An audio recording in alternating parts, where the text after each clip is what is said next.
Jackie Collins lived a trailblazing life that has been immortalized in Lady Boss, The Jackie Collins Story, which airs on BBC Two tonight, August 2, at 9 p.m. Her older sister, Joan Collins, 89, may have overshadowed her success in film and TV, most notably for her role in Dynasty, Glow, and Darkness, The Royals and Benny Dorm, but it doesn't make Jackie's life any less impressive. While her sister was making waves on the big screen, Jackie pursued a career in literature, helping define a generation in the process. For years, there were rumors of a rivalry between the two sisters, one that is also explored in the film.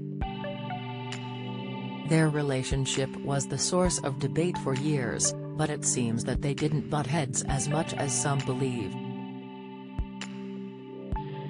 What was Jackie Collins known for?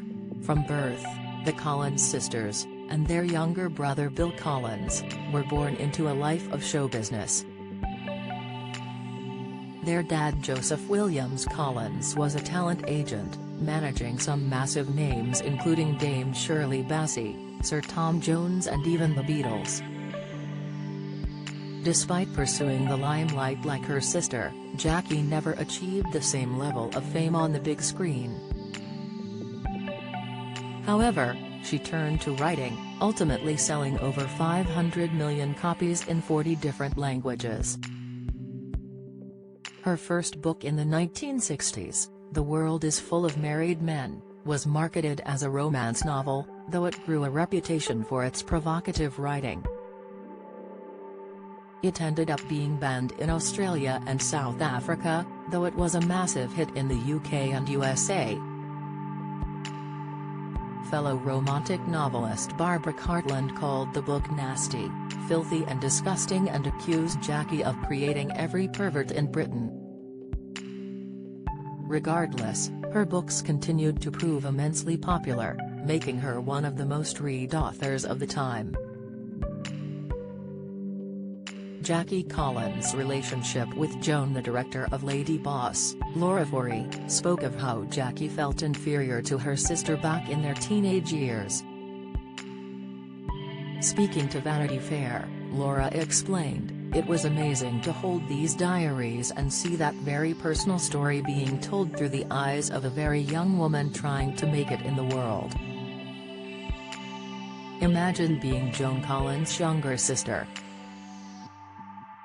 You look at early photographs, and you see Jackie looking quite tomboyish and scrappy and taller than Joan, and clearly trying to find her own identity, while Joan is next to her just so breathtakingly gorgeous. And then, suddenly, you see Jackie with her little ski slope nose." In 1988, Jackie opened up about how she felt about living in Joan's shadow, admitting, "Hollywood Wives gave me a high profile. Before that, in England, I was always Joan's little sister. I was lucky to have made it in America before Joan hit it in Dynasty. What I love about Joan is that she's one of the great survivors. She did things ahead of her time that have since become accepted. She always lived her life like a man. She was a free spirit. If she saw a guy she wanted to go to bed with, she went after him, and that was unacceptable behavior at the time." Despite the challenges of stardom they both faced, Joan later admitted Jackie was a perfect sister during a conversation on Loose Women. She said, "She had such a wild sense of humor. By the time she was a little girl she always had a quip or a joke. She was a perfect sister. I miss Jackie because, first of all, even though we were not necessarily close physically a lot of the time, she was in LA when I was in London, we would call each other all the time, and before that we'd send letters. Today, I think, oh my God, that I must tell Jackie. And of course, I can't tell Jackie." How did Jackie Collins die? Jackie died at the age of 77 in 2015 after battling breast cancer. She kept her diagnosis quiet, even taking the trip from her home in Los Angeles to appear on Loose Women in the UK just 9 days before her death.